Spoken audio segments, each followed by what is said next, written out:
Ladies and gentlemen, welcome to another episode of Money Talks, an exclusive conversation with some of the most brilliant minds in business, entrepreneurship, and finance. Today, we are in Kuala Lumpur once again, and this Money Talk is extremely special because I have found, finally, a kindred spirit, somebody that I can speak to on an equal level that resonates and understands my philosophies, but he's many years ahead of me in his career, his entrepreneurial endeavors, but his foresight, his decision-making is quite immaculate and stupendous, to say the least.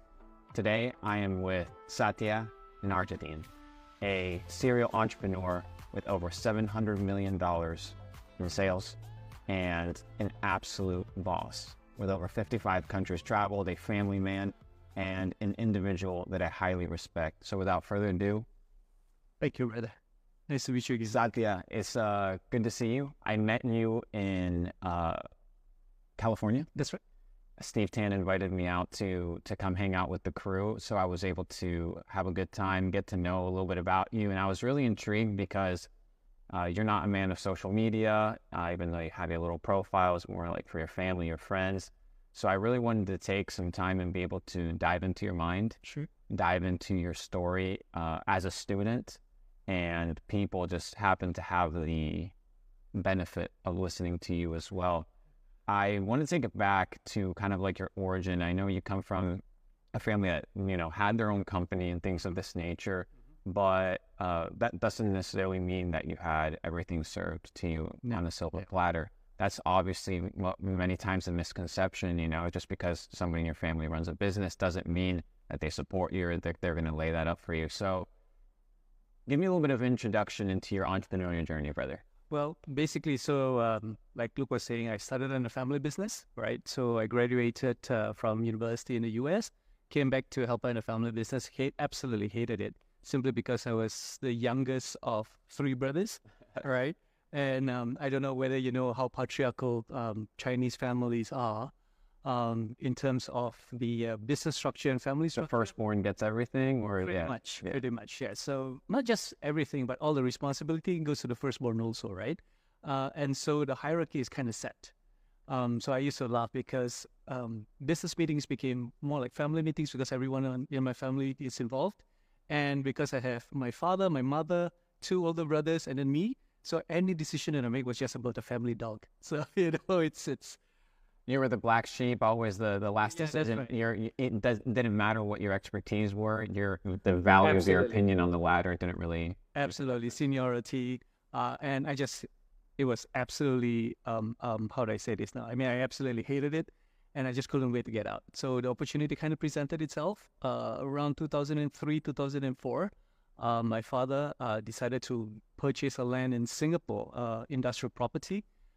He was kind of like tucked into it by friends of his and a big real estate property agent. And they finessed him. Yeah. They finessed him into it. Basically, yeah. Right? And told him that, these are the kind of returns that you're going to get if you build something like this over there. And, 3 months later, after he bought it and you were ready to go build it, those guys would say, okay, sorry. They rug pulled him. Yeah. They rug pulled the man. Exactly. They rug pulled him. Right. And so my father was looking at quite a big loss for that particular piece of property. And so I told him, I'm like, hey, I'm not happy in Indonesia. Why don't you just send me over to Singapore and let me just deal with this and see whether I can at least turn it around and make something out of it. So we were looking at quite a significant loss, maybe 30% loss from our initial investment. But right away, instantly, right? Because those guys were saying that, we can't build this anymore. It's not lucrative anymore. So I started fact-finding. I started to try to find out how to revive this. And instead of losing $3 million, so I turned it around. I actually made a few $1 million out of that. Amazing. And then I just basically rolled that into a new development and then rolled it. And, about 15 years later from when we started and when I got out of Singapore from the real estate property development market, we kind of sold about $700 million worth of Singapore property. Amazing. So here you are. What age are you when you talk to your dad about, hey, I want to kind of like take over the this real estate property? It was I was early 30s. Yeah. So what was your knowledge base in this niche? Nothing. Zero. Yeah, zero. I had a computer science background, I had a finance background. I've got 2 minors, but that's it, right? Nothing real estate related. And it's really not rocket science. Like, I mean, I think all businesses, basically, if you really boil down to it, it's a matter of cash flows. And in this particular case, with regards to real estate, it's definitely about cash flow, because you have the construction curve and you have the sales curve. And if you kind of don't hit, or you kind of let them intersect, then you have to put in more money. Yeah. And so basically all you have to do is continuously track all your cash flows properly, and you should be able to do it. The only problem with real estate, of course, is because the money's involved are getting larger and larger.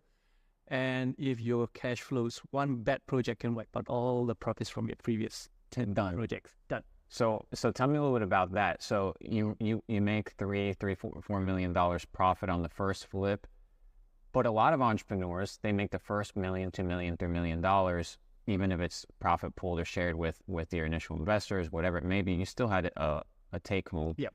What was your philosophy there of, hey, I'm going to roll this over versus I'm going to go spend it, I'm going to go flex? Exactly. What was the mentality there? Well, definitely rolling over, right? I mean, of course, basically my philosophy is very simple. I mean, yes, you can enjoy the fruits of your labor, so to speak, but make sure that it's only a small portion of it, because the rest, if you're really passionate about something and you really interested in making it grow bigger, then you got to plow it back in. You got to continue learning it. You have to continue doing something that you're passionate about and try to make it bigger.